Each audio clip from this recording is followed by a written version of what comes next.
Boa noite. Graça e a paz do nosso Senhor. Amém. Pedir para que o nosso irmão Júnior nos auxilie colocando o slide. Meus irmãos, nós estávamos durante a noite navegando na série Os Sermões do Monte para as nossas vidas. E como foi avisado domingo passado, nós vamos dar uma pausa nessa série de sermões para fazermos a introdução para a Páscoa, já nos preparando para a Páscoa. Então, até o domingo de Páscoa, nós traremos sermões da Páscoa. E hoje é a entrada triunfal. O texto escolhido está no Evangelho segundo Lucas, capítulo 19. Nós vamos fazer a leitura dos versos 28 a 40.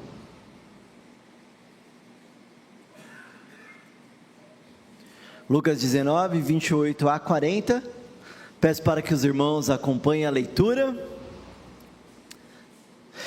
E isto, prosseguia Jesus, subindo para Jerusalém.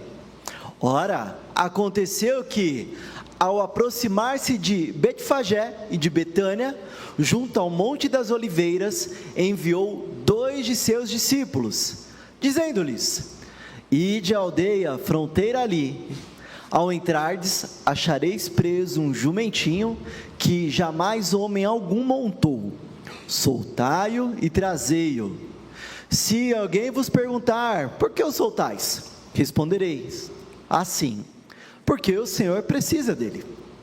E indo, os que foram mandados, acharam segundo lhes dissera Jesus. Quando eles estavam soltando o jumentinho, seus donos lhe disseram: por que o soltais? Responderam: porque o Senhor precisa dele. Então o trouxeram e, pondo as suas vestes sobre ele, ajudaram Jesus a montar. Indo ele, estendiam no caminho as suas vestes. E quando se aproximava da descida do Monte das Oliveiras, toda a multidão de discípulos passou, jubilosa, louvando a Deus em alta voz por todos os milagres que tinham visto, dizendo: bendito é o Rei que vem em nome do Senhor, paz no céu e glória nas maiores alturas. Ora, alguns dos fariseus lhe disseram em meio à multidão: mestre, repreende os teus discípulos. Mas ele lhes respondeu: asseguro-vos que, se eles se calarem, as próprias pedras clamarão. Palavra do Senhor. Vamos fechar os nossos olhos. Ó Deus, mais uma vez estamos diante de Ti, colocando em Suas mãos, ó Pai, a Tua palavra, para que o Senhor venha falar em nossos corações, Senhor. Que nessa noite nós possamos sair daqui compreendendo aquilo que o Senhor quer para cada um de nós. E é em nome de Jesus que nós oramos. Amém. Amém. Meus amados, a história bíblica no Novo Testamento nós podemos acompanhar através dos evangelhos algumas das fases, ou se não dizer todas, da vida de Jesus Cristo.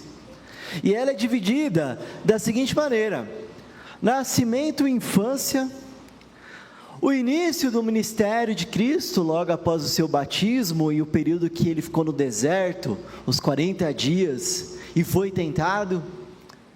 Dali ele partiu para Galiléia em seu ministério, pregando a palavra do Senhor e fazendo milagres.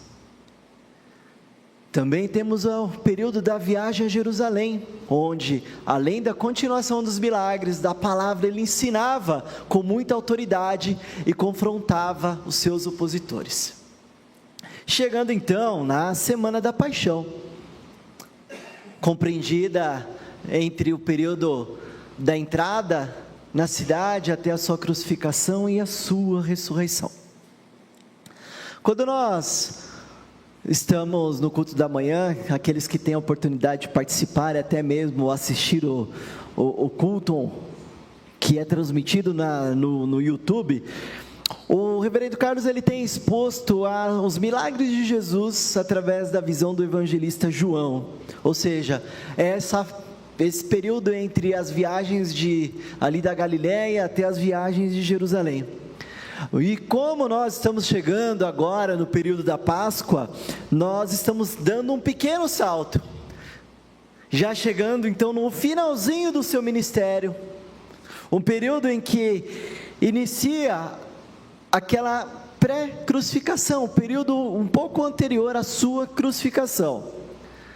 Algumas igrejas citam esse período como quarentena, ou o período de pré-Páscoa chamado Quaresma, onde fiéis dessas igrejas, eles se dispõem a rituais religiosos, não comendo determinados tipos de alimento, não fazendo determinadas coisas na vida, jejuns, penitências, mas a nossa ideia não é nada disso. Nós não temos a intenção de incentivar a igreja a nenhum tipo de ritual religioso. A nossa ideia nesse período agora de Quaresma é apresentar sermões, sim, expositivos, preparando a igreja para o culto de Páscoa, o domingo da ressurreição. Por isso que nós estaremos caminhando agora nessa série. E por que da escolha justamente do evangelista Lucas? A minha escolha do texto tem alguns motivos, meus irmãos. Tem relação com a proposta do autor, expondo nesse momento a obediência de algumas pessoas que imediatamente seguiram a ordem de Jesus sem questionar, cumprindo profecias de que o rei havia chegado. O rei Jesus estava entre nós, e como súditos dele, como súditos de um rei, nós temos o dever de obedecer, sem questionar a ordem desse rei. O segundo destaque é que o Filho do Homem, o Filho de Deus, o Messias esperado, aquele que viria da linhagem de Davi, estava diante deles. Ficava muito evidente a reação daquelas pessoas quando receberam Cristo nas portas de Jerusalém. E o terceiro destaque é em relação ao clamor do povo. As pessoas, quando viram Jesus chegando, clamavam por socorro, demonstrando que ali havia o reconhecimento de que o Cristo, o Rei tão esperado, o justo juiz, o único Salvador que tira o pecado do mundo, estava ali.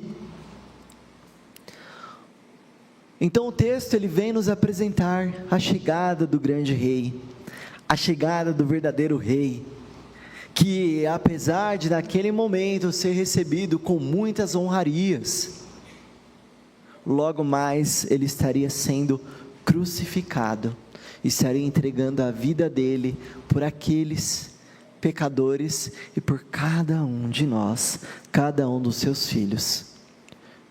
Nós, como filhos do Rei, nós temos o dever de obediência, nós temos o dever de servi-lo com toda a nossa força, com todo o nosso entendimento, com toda a nossa alma. Nós devemos obedecer, e a proposta do texto é essa: a plena obediência, o reconhecimento e a adoração ao Rei dos Reis, ao nosso Senhor Jesus Cristo. E o primeiro ponto é: seja obediente. Seja obediente. A cidade de Jerusalém estava cheia, porque era o período da Páscoa. Para eles era considerado uma das datas mais importantes do calendário judaico, porque é uma data que comemorava a libertação deles da escravidão do Egito. Eles festejavam a libertação de um Deus que, através de grandes milagres, naquele povo que estava preso nas mãos de Faraó, foram libertados pelas mãos do nosso Deus. Então era uma festa que relembrava a libertação dos escravos. A cidade estava cheia. E muitas pessoas, meus irmãos, que estavam seguindo Cristo, que estavam naquela cidade, já o conheciam, seja por ouvir falar, seja por ter visto os seus milagres. Todos sabiam do grande feito que o Messias esperado estava fazendo. Era um período, uma época bem pertinho do tempo em que Cristo ressuscitou Lázaro, como nós ouvimos na pregação de hoje pela manhã. Havia uma curiosidade muito grande de muitos: quem é aquele homem que faz tantos milagres, que está chegando. Eu quero ver. Até que enfim, finalmente, o rei tão esperado chegou. As pessoas estavam dispostas a servir ao mestre. Mas eu quero tirar o foco de vocês, nesse momento, daquela porta de Jerusalém, e levar o foco de vocês para algumas pessoas que obedeceram a esse rei. As primeiras pessoas são dois discípulos, aqueles que obedeceram ao que o mestre determinou. O Senhor falou aos seus discípulos: olha, vão em determinado lugar, lá vocês vão encontrar um jumentinho, que nunca foi montado por ninguém, amarrado, e pega e traz. E se alguém questionar, fala assim: o Senhor precisa dele. Se alguém questionar, o Senhor precisa dele. Nesse ponto nós podemos observar a natureza divina de Cristo, porque Ele, como um Deus onisciente, Ele sabia, Ele conhecia onde estaria aquele jumentinho, qual seria a reação dos seus donos, o que os seus discípulos deveriam falar, e aquele jumentinho viria até ele. Ou seja, aqueles homens obedeceram à voz do mestre, e o Senhor tinha plena ciência de como as pessoas agiriam naquele momento. Seus discípulos estavam prontos a atender o comando, foram lá sem questionar. Lembrando que eles não tinham nem ciência do porquê eles estavam indo buscar, eles só foram. Tanto é que o evangelista João deixa muito bem claro, que a razão, eles só entenderam a razão de ir lá buscar o jumentinho, viria depois, quando eles viram Jesus ser glorificado na entrada da cidade. As outras pessoas que destacam ali em questão de obediência são os donos do animal. Essa é a segunda situação desse início do texto. Eles viram os discípulos amarrando ali o jumento e perguntaram: por que soltais? Então imagina, você tem o seu carrão, deixa ali na frente da sua casa e chega duas pessoas totalmente desconhecidas e está ali, você deixou a chave no contato, estão pegando o seu carro e você chega e fala: o que você vai fazer com isso? E a resposta é: o Senhor precisa dele. Meus amados, em nenhum dos evangelhos há relatos de que esses homens questionaram os discípulos. Não há nenhum relato que eles ficaram ali: mas por quê? Não, peraí, isso aí é meu, ninguém pode mexer. Não, simplesmente eles deixaram ir. Isso deixa muito bem claro como que deve ser a nossa reação como um discípulo de Cristo. Devemos obedecer, sem pestanejar, sem questionar, simplesmente atender o seu chamado, atender a sua ordem, como os discípulos que largaram tudo o que faziam para seguir ao mestre. Ele nos chama: largue tudo o que fazemos para o seguir. Nós podemos ver até os donos do animal que possivelmente não conheciam, os discípulos não conheciam Jesus, apesar de alguns autores falar que, olha, o discipulado de Cristo já estava tão grande, que haviam até pessoas que não caminhavam com Ele, mas já o reconheciam como seu Salvador, e estavam agindo como seus discípulos. Pode ser que esses donos do animal sejam algumas dessas pessoas, mas também não fica claro nas Escrituras que eram pessoas assim. Mas o que nós podemos entender é: quando o Senhor nos ordena, atenda a ordem do Senhor, no exato momento, atenda ao chamado, atenda imediatamente. O Senhor tem nos chamado, assim como chamou aquele povo. Vimos no seu ministério que muitas pessoas o conheceram. Essa vocação externa, a palavra do Senhor vai ser pregada pelo mundo afora. As missões cristãs têm essa função: pregar a palavra. Muitos ouvirão quem é Cristo, mas muitos o rejeitarão. Muitos não atenderão o seu chamado, mas haverá pessoas dispostas a servir ao mestre, haverá pessoas dispostas a atender o seu chamado. E o que me chama muita atenção também nesse texto é que nós precisamos abrir mão de coisas que nós estamos presos nesse mundo. Muitas vezes são nossos próprios bens, mas acima de tudo, o nosso pecado. Muitas vezes nós não temos seguido ao Mestre Jesus porque nós estamos presos naquilo que nos agrada, naquilo que é pecaminoso. E o primeiro passo é a fé em Cristo e o abandono desse pecado.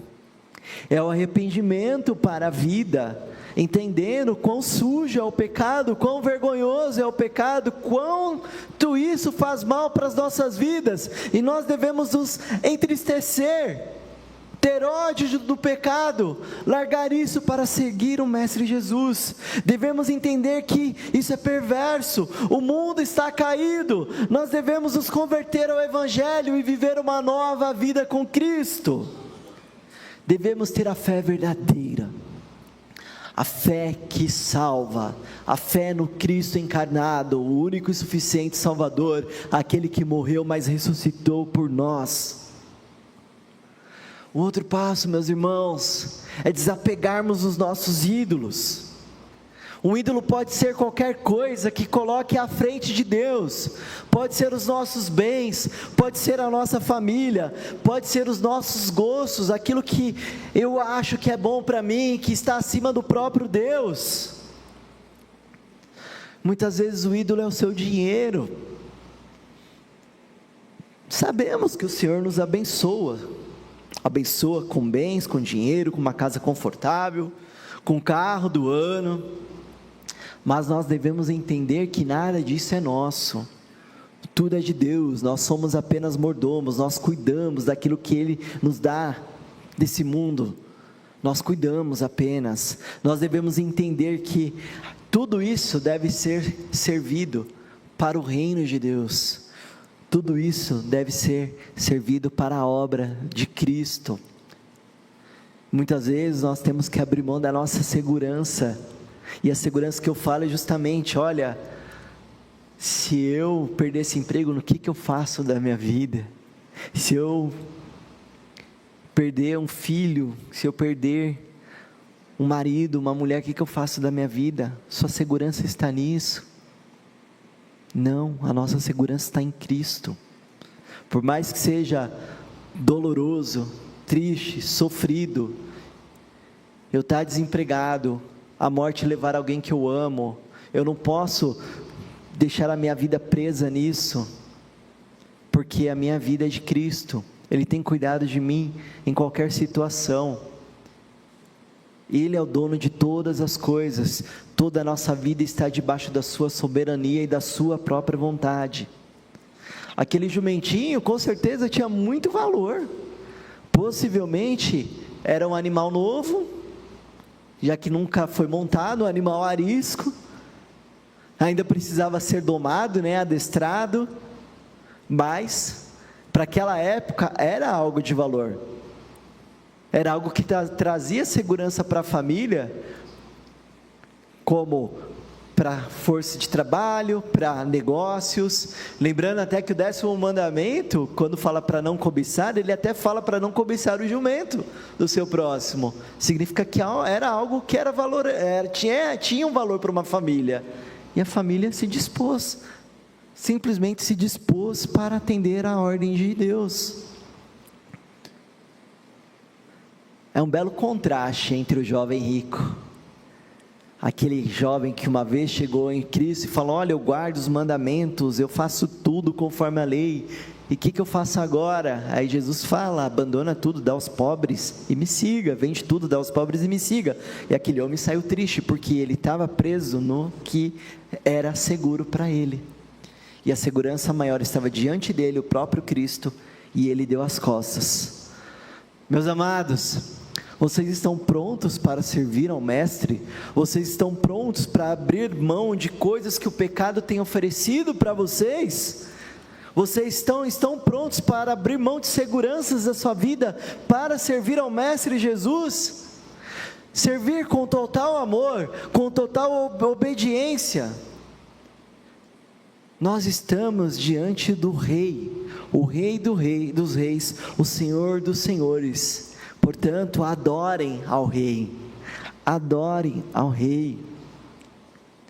Voltando para a entrada de Jerusalém, aquelas pessoas estavam fazendo isso, estavam dispondo das suas próprias roupas, colocando no caminho por onde Cristo iria passar. Outras cortavam ramos das árvores e espalhavam ali pela entrada. E essa entrada triunfal, meus queridos, era justamente para cumprimento de uma profecia, a profecia do livro de Zacarias, capítulo 9, versículo 9, que diz: alegra-te muito, ó filha de Sião, exulta, ó filha de Jerusalém, eis aí te vem o teu rei, justo e salvador, humilde, montado em jumento, num jumentinho, cria de jumenta. O simbolismo era visto na reação da multidão. Toda essa ação indicava que o rei estava chegando, como preparar o chão com as suas próprias roupas, como cortar os ramos, colocando pela estrada por onde ele iria passar, um símbolo de reis, descendentes e ancestrais de reis. Ali estava o rei Messias, o ramo da raiz de Jessé, o descendente de Davi, o renovo justo, o ramo, o Filho de Deus, o Rei dos reis. Muitas pessoas confundem o fato dele estar no jumentinho como uma humildade no sentido de pobreza. Não era isso.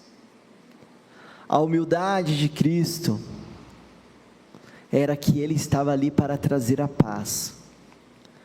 O jumentinho era uma escolha de montaria para muitos reis no dia a dia, porque era um animal mais resistente, é um animal mais confortável, com mais confiança do que um cavalo.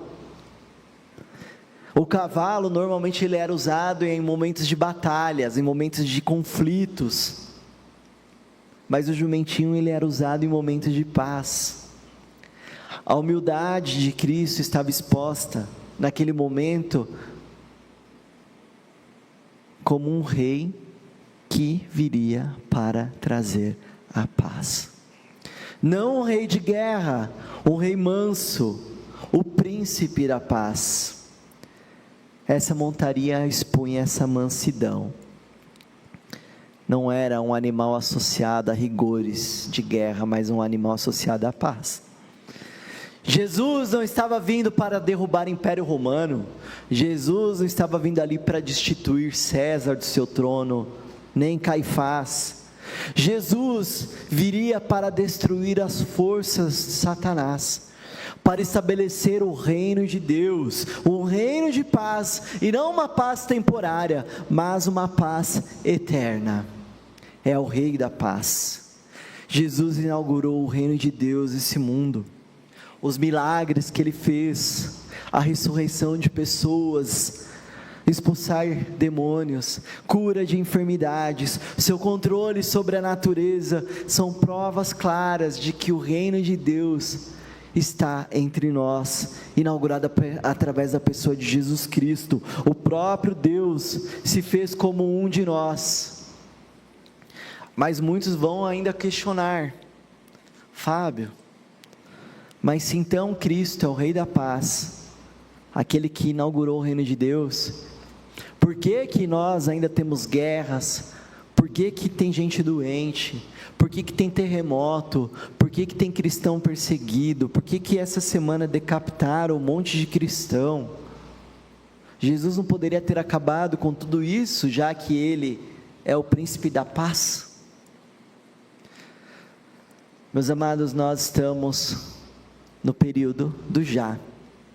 Jesus já veio e ainda não, o reino de Deus ainda não foi estabelecido em sua plenitude. O reino de Deus já está entre nós, já foi inaugurado, mas ainda não em sua plenitude. Quando será a plenitude? Na sua volta, quando ele vir resgatar a sua igreja. Nesse período Enquanto o reino de Deus cresce, o reino das trevas luta contra, mesmo sabendo que está limitado, mesmo sabendo que ele está preso como um cão amarrado numa coleira, mesmo sabendo que está derrotado, mas as forças espirituais ainda investem contra o reino de Deus. Está derrotada, mas ainda nós temos as consequências do pecado nesse mundo, por isso que nós ainda sofremos. Deus tem permitido a ação do pecado, porque Ele é paciente, porque Ele é misericordioso, porque Ele é longânimo. Ele tem demorado para punir, sim, mas Ele vai punir no tempo certo. A sua paciência, meus amados, alcança os seus filhos, por meio do seu Espírito. Ele tem iluminado as nossas mentes e os nossos corações, e de uma maneira maravilhosa Ele tem cuidado de nós. O seu Espírito tem feito com que nós perseveremos até o dia da volta de Cristo. Mesmo que eu desanime, mesmo que muitas vezes eu falo, ai, mas não quero ir para a igreja, o Senhor tem cuidado e nos fortalecido, nos dando injeções de ânimo para que nós não percamos a nossa fé. Ele tem sido paciente e misericordioso até com os filhos da ira, com os ímpios, aqueles que vivem nos seus pecados, dando um prazo para que eles o conheçam, dando um prazo para que essas pessoas se arrependam. Muitas vezes a gente questiona, poxa, mas aquela irmãzinha era misericordiosa, uma mulher de fé, sempre orando, ela bateu a cabeça na calçada e morreu. Aquele fulano toma 10 tiros, está fazendo um monte de maldade, ainda está vivo, como que pode? É a longanimidade de Deus. A morte para o cristão é uma libertação de um mundo de pecado. Enquanto esses estão aí fazendo maldade, corrupção e tudo mais, estão vivendo uma longa vida, é a ação paciente de Deus para com que essas pessoas tenham tempo de se arrepender, para que no final, quando estiverem diante do tribunal de Deus, elas não usarem de desculpa, mas eu não sabia. A punição virá no tempo certo, onde essas pessoas serão lançadas no inferno. Ou seja, a ação do pecado ainda está nesse mundo, é por permissão de Deus. Por isso há sofrimento, por isso há dores, por isso há perseguições. Mas o Rei dos Reis, o Senhor Jesus, tem garantido um mundo livre de tudo isso para nós, para os seus filhos, aqueles que reconhecem Ele como seu único e suficiente Salvador. Por isso, meus amados, mesmo em meio a perseguições, a dores, a sofrimentos, a tudo de ruim que esse mundo oferece, creiam que o Senhor está conosco, permaneçam firmes, estejam dispostos a servi-lo, a honrá-lo, a adorá-lo em todos os momentos da sua vida. Porque nos últimos dias todos irão reconhecer quem é o Deus verdadeiro, seja o ímpio, seja o seu filho, todos irão clamar, mas muitos clamarão por misericórdia, e será tarde demais. Esse clamor se transformará num choro. Clamem a Deus. E quando se aproximaram da descida do Monte das Oliveiras, toda a multidão dos discípulos passou jubilosa a louvar a Deus em alta voz, por todos os milagres que tinham visto, dizendo: bendito é o Rei que vem em nome do Senhor, paz no céu e glória nas maiores alturas. Ora, alguns dos fariseus lhe disseram em meio à multidão: mestre, repreende os teus discípulos. Mas ele lhes respondeu: asseguro-vos que se eles se calarem, as próprias pedras clamarão. Descrevendo esse trecho, o evangelista Mateus, ele cita a expressão Hosana. A multidão gritava: Hosana nas maiores alturas. Essa expressão significa: salve-nos, Senhor, nós te pedimos. E por verem que o Messias, a expressão nas maiores alturas, estava fazendo referência à salvação que vinha do céu. Lucas destaca ainda a multidão que cantava: bendito é o Rei que vem em nome do Senhor, paz no céu e glória nas maiores alturas. Aquelas vozes ecoavam o coral dos anjos. quando cantaram no nascimento de Jesus, dizendo: glória a Deus nas maiores alturas, e paz na terra entre os homens, a quem Ele quer bem. É uma citação direta do Salmo 118, 26, que nós lemos hoje, muito cantado pelos povos judaicos na época da Páscoa, um salmo chamado também Salmo Messiânico, que aponta a chegada do Salvador, e o Salvador estava diante daquela multidão, o Salvador estava diante deles, o Salvador está diante de nós, através do seu Espírito aqui nessa noite.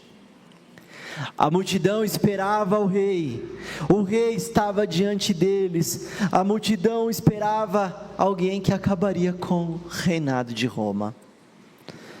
Eles tinham uma visão distorcida do rei que estava diante deles. Eles esperavam um rei que daria um império nas mãos dele, que tiraria o domínio de Roma sobre Jerusalém através da força. Daquela multidão, muitos estavam olhando para o seu próprio interesse. Daquela multidão, muitos estavam olhando para o seu próprio benefício. Tanto é que muitos que estavam ali na entrada de Jerusalém, dizendo: hosana nas maiores alturas. E quando viram que não era o rei que eles esperavam, um rei que iria dar tudo para eles mediante a força, eles gritaram: crucifica-o! Dando liberdade para um criminoso e condenando alguém que não tinha culpa, alguém que cumpriu a pena de morte por cada um de nós, recaindo sobre ele a ira de Deus, que deveria recair sobre nós. Mas lá na entrada em Jerusalém, eles pediam por socorro. Os fariseus estavam incomodados, eles não reconheciam Cristo como o Senhor, e ainda queria calar a multidão, mas não tiveram nem coragem deles se disporem a isso. Pediu para que o mestre calasse aquelas pessoas, mas o Senhor disse: se esse povo calar, as pedras vão clamar. O clamor das pedras faz referência, meus amados, à destruição de Jerusalém, como as pedras daquela cidade, do templo, representando o juízo condenatório de Deus, por terem rejeitado Jesus Cristo.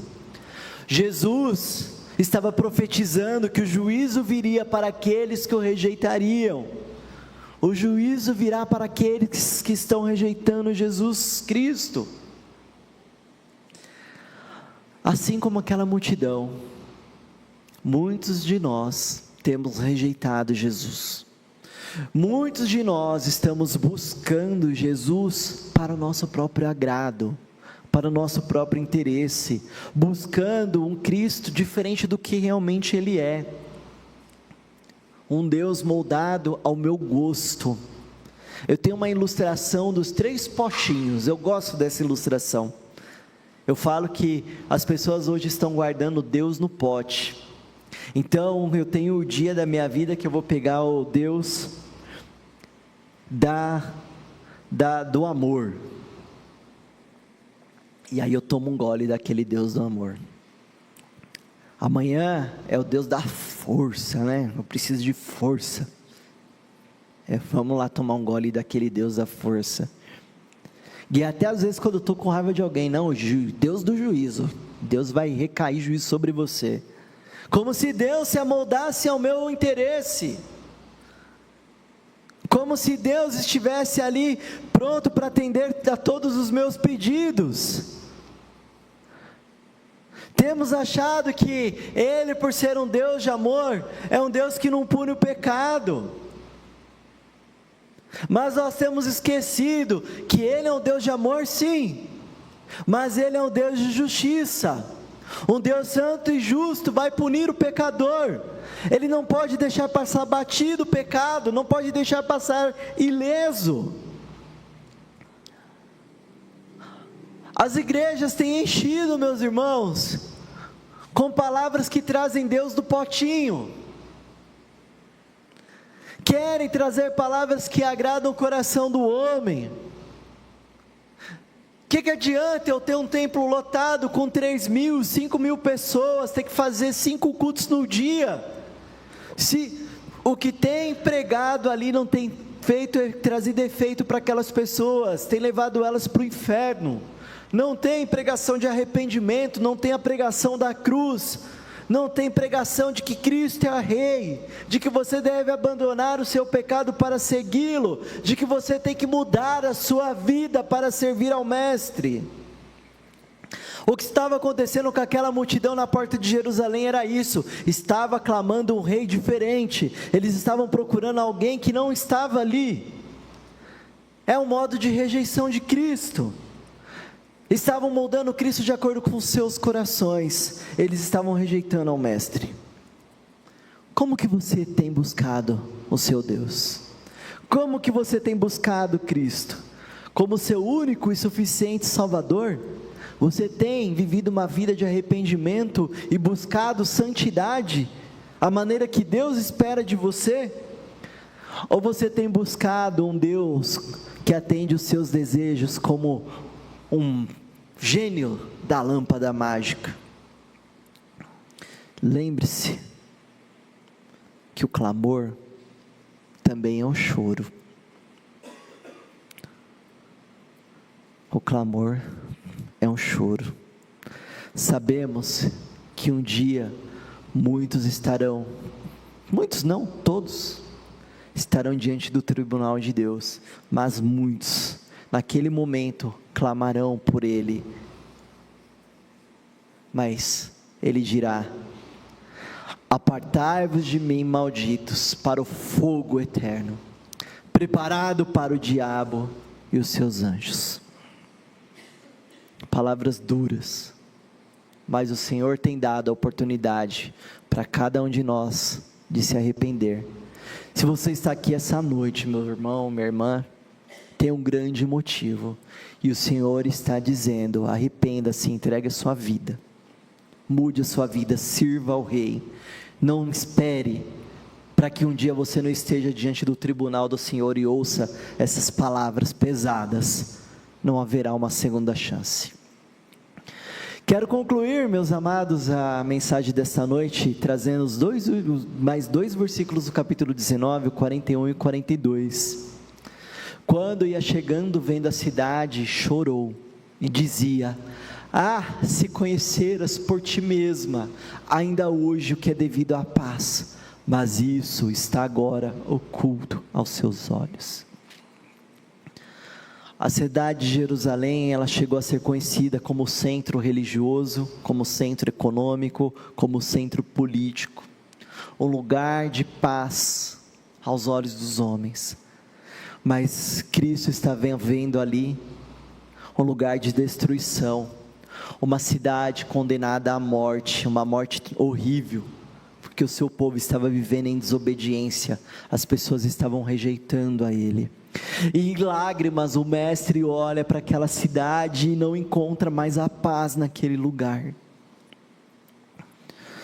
Meus amados, o nosso mundo tem conhecido a Cristo. O nosso Deus se revela através da sua palavra. Tudo que nós precisamos saber dele já está aqui.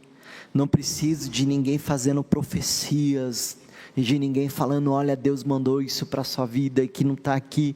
A revelação já está aqui, não existe novas revelações, acabou. Tudo que eu preciso saber para a salvação está aqui.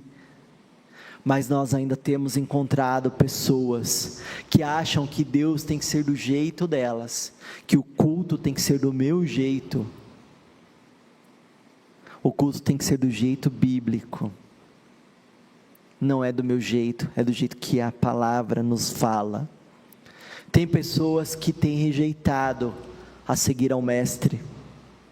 Ou existe aquelas que simplesmente não quer conhecer. Ontem fizemos distribuição de alguns folhetos lá na congregação. A maioria das pessoas pegam e guardam no bolso, provavelmente até jogam fora depois. Um ou outro pega, olha, lê e fala: eu vou visitar. Um até falou, olha, eu não vou, mas a minha esposa, ela é crente. E aí, ela está procurando uma igreja no bairro, a gente mudou agora e ela está procurando. Aí ele chamou a mulher, ô mulher, ó, já achei uma igreja para você. Aí eu falei, vai você com ela também, né? Não é só a esposa? Vão juntos. Mas nós não sabemos quem são os escolhidos de Deus, por isso que nós temos o dever de levar o evangelho, de pregar a palavra, de ensinar as escrituras. O povo de Jerusalém estava diante do Senhor. Eles tinham visto o Rei dos Reis, e nós temos visto o Rei dos Reis revelado através das Escrituras. A cidade de Jerusalém, que perseguiu a Cristo, que crucificou a Cristo, no ano 70 foi destruída. 70 anos depois de Cristo, aquela cidade não sobrou pedra sobre pedra. O mundo que nós conhecemos hoje, um dia será um mundo que será renovado. Tudo isso que nós vemos hoje não haverá mais, as coisas novas, todas as coisas velhas se passaram e tudo novo se fará. Para que assim o estabelecimento do reino de Deus seja eterno, ou ainda não chegará, no momento certo. No piscar de olhos, Cristo estará entre nós. O rei já inaugurou o seu reino. Ele se entristece por aqueles que têm vivido uma vida de pecado, mas ele se alegra por aqueles que se arrependem, que o reconhecem como seu único e suficiente Salvador.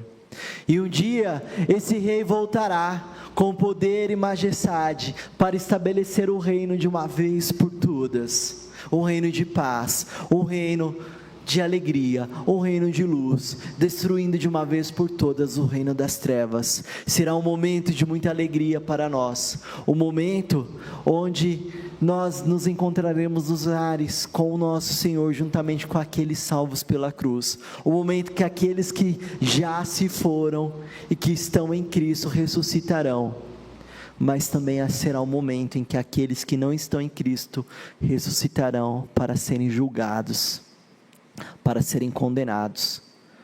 Ao mesmo momento em que nós, filhos de Deus, nos alegraremos, haverão aqueles que chorarão eternamente, com muito clamor e sofrimento. Saibam que esse rei separará os seus daqueles que serão lançados ao inferno. Nessa noite eu os convoco para aqueles que ainda não reconhecem o Senhor Jesus Cristo como Senhor e Salvador da sua vida, que nesse momento entregue a sua vida para Cristo. Arrependam-se dos seus pecados, abram mão dos seus prazeres mundanos, vivam em total obediência para o Mestre, porque um dia, como relatado pelo evangelista Mateus, nós temos a esperança de estar diante do Rei, e Ele dirá: vinde benditos de meu Pai, entrai na posse do reino que vos está preparado desde a fundação do mundo. Que o Senhor te abençoe e te guarde. Vamos fechar nossos olhos para a oração final, e eu convido depois o pastor Carlos para seguir com o encerramento. Senhor Deus, mais uma vez nós agradecemos, ó Pai, pelo Senhor falar conosco nessa noite, Senhor. Nós pedimos, ó Pai, compreensão com base nas suas escrituras, Senhor, para que nós entendamos quem é o nosso Rei, as razões que Cristo veio nesse mundo, as razões que Ele sofreu por cada um de nós. Ilumina as nossas mentes, os nossos corações. Se alguém aqui nessa noite, ó Pai, não conhecia esse Rei, ou tinha uma visão diferente daquilo que Ele se revela, que nessa noite ele entenda que Jesus Cristo é o Rei que salva, Jesus Cristo é o Rei que pagou o preço dos pecados naquela cruz, Jesus Cristo é aquele que quer de nós fé salvadora, arrependimento e conversão, uma nova vida entregue para serviço do Mestre, até a volta gloriosa dele, ou até o momento em que nós encontraremos a morte. Cuide de cada um de nós, ó Deus, em nome de Jesus. Amém.